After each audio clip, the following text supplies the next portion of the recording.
Hi everyone, Crista Cowan here with another episode of the Barefoot Genealogist. Today we are talking about documenting your research. And specifically, I'm going to talk to those of you who are brand new to family history, who don't know what that phrase means. We use a lot of words and phrases and information in genealogy, and sometimes we forget what it was like to be new, and that you might not understand when we say document your research, what exactly that means. Now, those of you who've been doing genealogy for a while, there might be some useful information for you here as well. So, let me start with an analogy. I have 6 nephews and 1 niece, the world's only niece, and they are all 10 years and younger. And so they're all really into sports right now. They're playing basketball and soccer and pee-wee football, and it's just really kind of fun to watch them learn these new sports, these new games. 5 of my nephews live right here close to me. And I live on a cul-de-sac, and I have a basketball hoop at the end of my cul-de-sac. And since the time these little boys were teeny tiny, I would throw a basketball at them and tell them to go out and play, and they would go out and play. They would go out and shoot hoops and mess around outside. Now, they didn't understand the rules of the game. They didn't understand, how to dribble. They didn't understand about traveling. They didn't understand about how to make different kinds of shots. They didn't understand about fouls or free throws or any of that. And so, invariably, within just a few minutes, they'd be coming back in the house. Somebody would be crying because, he did it wrong, and he did it wrong, and he hurt me, and this is no fun, right? And I'd send them back outside, and they'd play for a few more minutes. And that's kind of how it goes when you don't know the rules. If you don't know the rules of something, it's not nearly as fun, certainly not to play with other people, but even just when you're out there by yourself, if you don't know how to do something. And so, I use this analogy because here in the United States, it's March, and that means college basketball is at its peak, and we're headed into March Madness, and these same little boys, as they've gotten older now, they've been enrolled in basketball camps and put on community league teams, and it's fun to watch them learn how to dribble. And they do these little drills, and they learn how to shoot, and they learn what a free throw is. And then I go to their games on Saturday mornings, and they know what they're doing, and they're having a ball. And they can even sit and watch now college basketball with me and their dad and their uncle and really enjoy it because they understand what's happening. That's the analogy, right? I'll connect the dots for you to genealogy if you haven't already jumped there yourself, right? Genealogy, just like any other hobby or sport, has rules. And when you learn those rules, you're going to have more fun. Absolutely, you're going to have more fun. Not only that, once you figure out what those drills are, how do I dribble? How do I shoot? Let's do that every practice. And right, it doesn't matter whether you're a 6-year-old on a community league team or whether you're a college student playing in March Madness, or whether you play for the NBA, you still practice, and you still go through some of those basic drills every single time you practice. Same with family history. It doesn't matter whether we're just getting started or whether we've been, doing it forever and are a paid professional. We still have to do some of those same basic drills.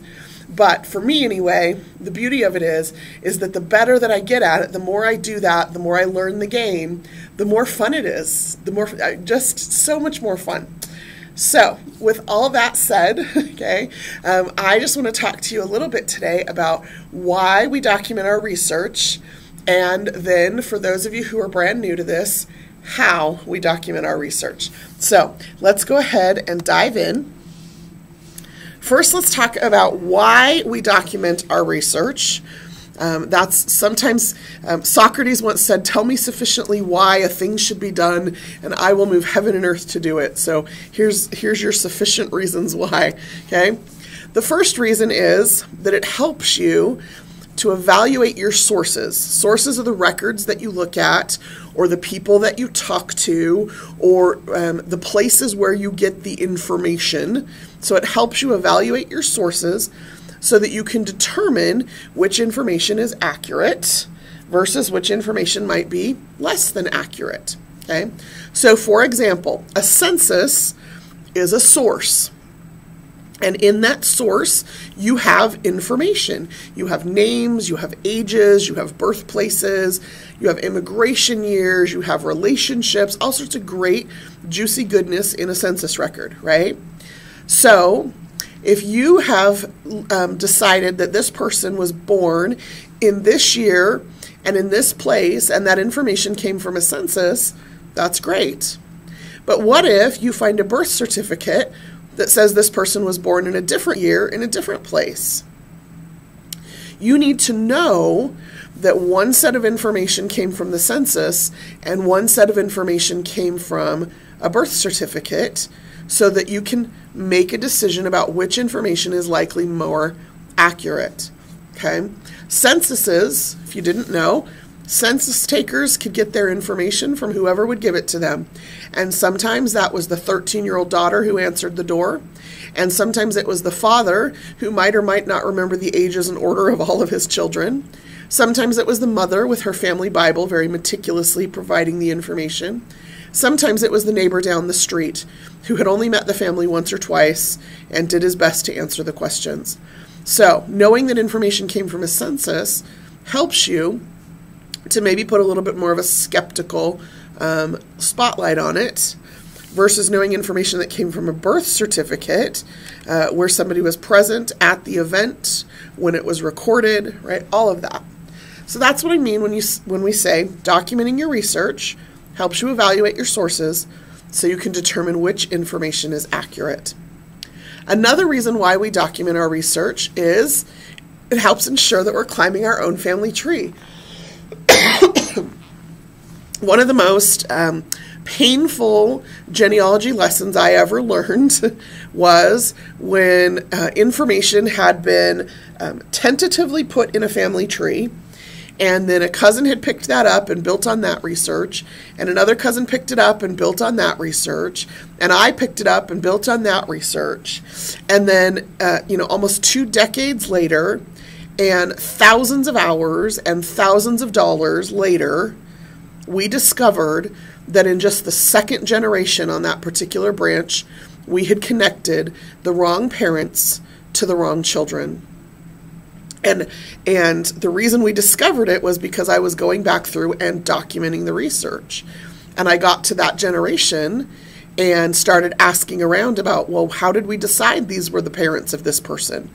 And nobody could answer me, and nobody could answer me. And then finally somebody said, oh, well, we had just started doing some census research, and we found this little boy living in this place with the right age and the right information.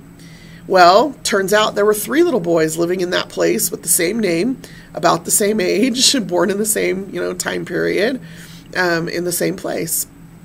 And we had to then evaluate which one it was, and the one we had selected was inaccurate. And so the most painful thing I've had to do in genealogy in a long time was to disconnect that child from the parents we had connected him to in our tree and lose, essentially, all of that decades and thousands of dollars worth of research that we had done. We had climbed someone else's family tree, not our own. And I don't know why you're doing family history, but I'm doing family history because I want to learn about my ancestors. As interesting as your ancestors are, I want to learn about my family and make sure that people are honored and remembered accurately. So documenting your research helps to ensure that you're climbing your own family tree. Another reason why we document our research is that it helps us retrace our steps when we hit what's called in genealogy the proverbial brick wall.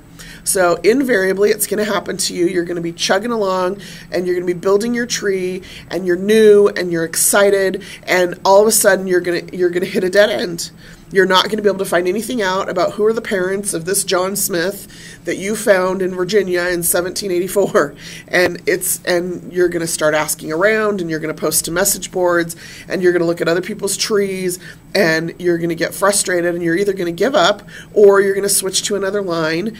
And when you come back to that line, after you've learned a little bit more and done a few more drills and gained some more experience, and you're going to have to retrace your steps. You're going to have to answer the question, how do I know this is the right John Smith? Not just, this is the information I have, John Smith, born in 1786 in Virginia, but where did that information come from? Because where that information came from is often important in taking the next step. It's important to ensure you've got the right person. It also may mean that you need to go back and look at those documents again. I've told this story before. I'll just tell it briefly, but I had a woman who came to me, 20-year brick wall in her family tree, could not figure out when and where her grandfather immigrated into the United States. So I asked her if she had found him in U.S. Census records. Yes, she had. Okay, well, what does the census say about immigration? And she hadn't even noticed. She was not aware, right? You don't know what you don't know. So she had looked at the census and extracted the information about his age and his birthplace and his occupation and who was living in his household. But she didn't understand that one of those little columns on the censuses from 1900 through 1930 is information about immigration and naturalization status. And so because she had those records, because she knew what records she had used to get the information about this grandfather of hers, we were able to very quickly retrace her steps, pull up those documents, and find his immigration year. And that led us, within about 15 minutes, to his immigration paperwork, to his passenger list coming into the United States.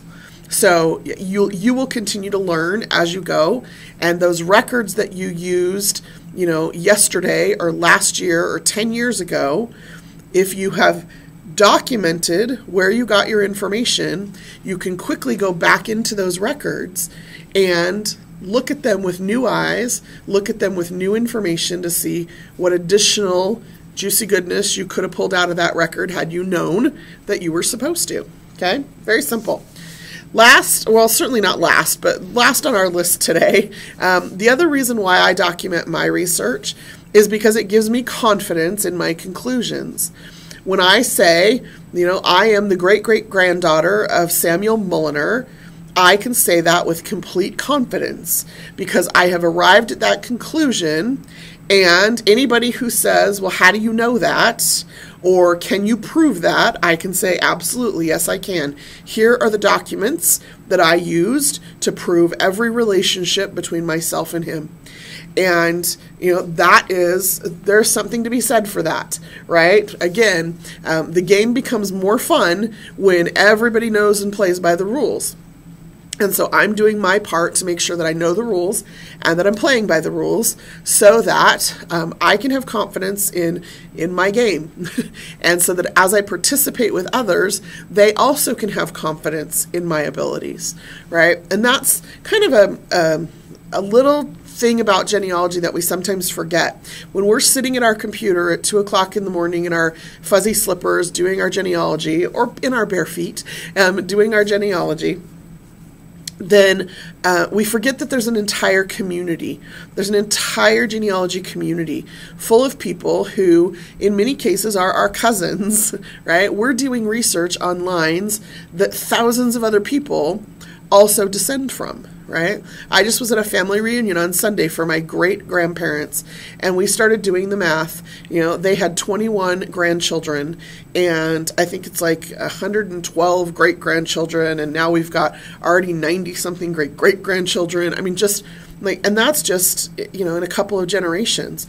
Every generation you go back, the number of people who can claim that ancestor increases.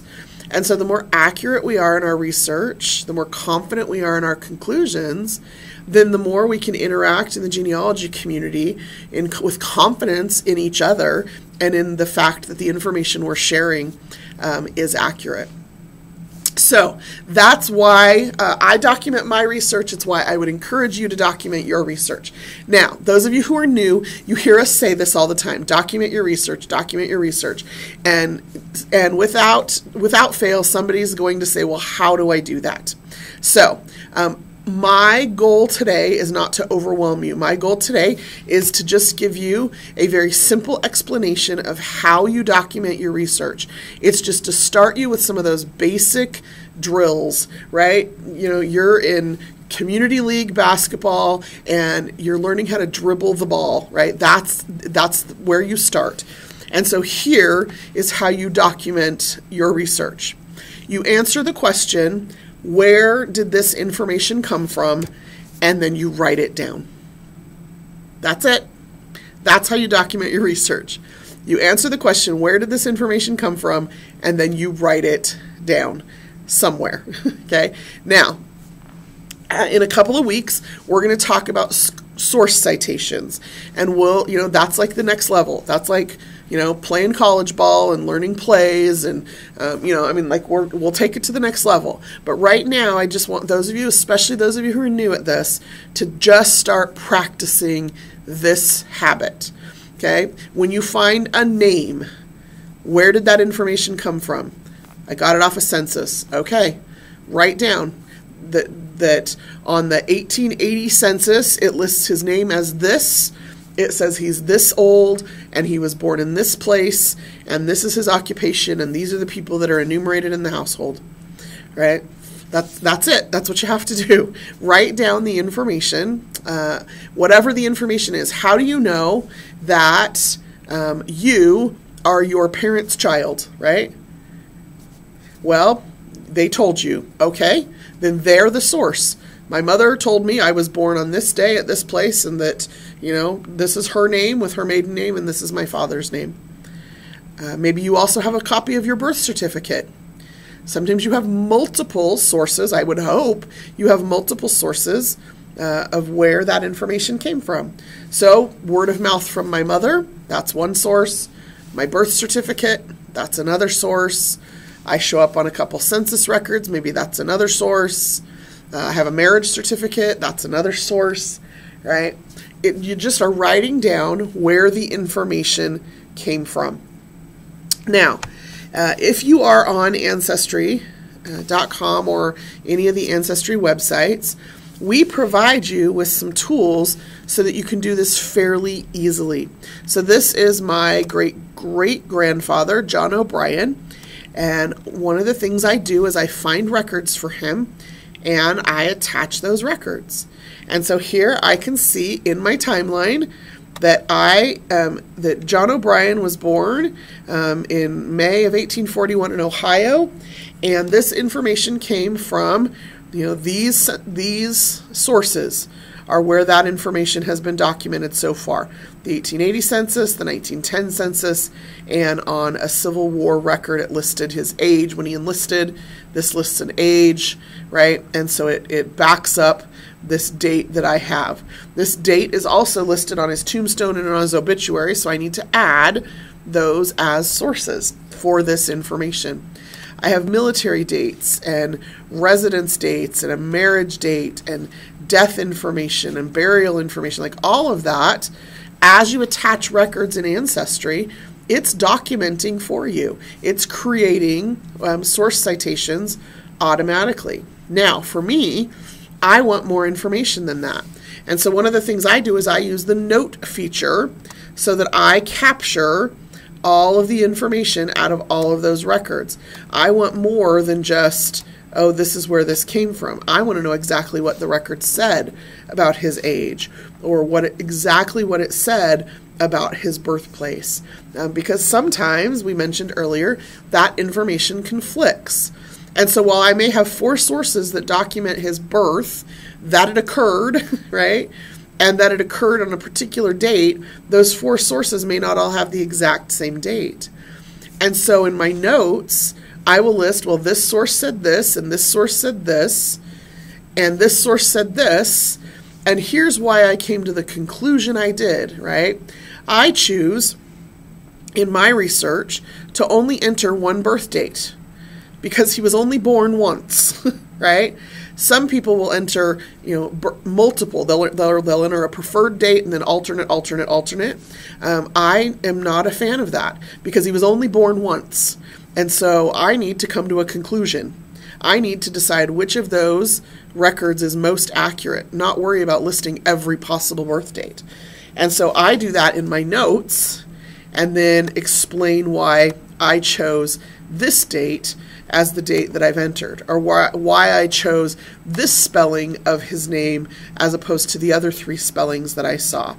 But it's all documented. I've written it down in my notes so that when I come back to John O'Brien, who happens to be one of my biggest brick walls in my research, when I come back to John O'Brien and I have new information, or I'm a better genealogist because I've been educating myself and learning more about Ohio records or Irish naming patterns or Civil War pension files or whatever it is, I can come back into his notes and I can read through those, and I'm right back where I was when I did the initial research. I've got it all now back in my head, and then I can go back one by one and look at those records or those documents to see what I might have missed, to make new connections or to draw some new conclusions that might lead me to the next record that will help me break through that brick wall.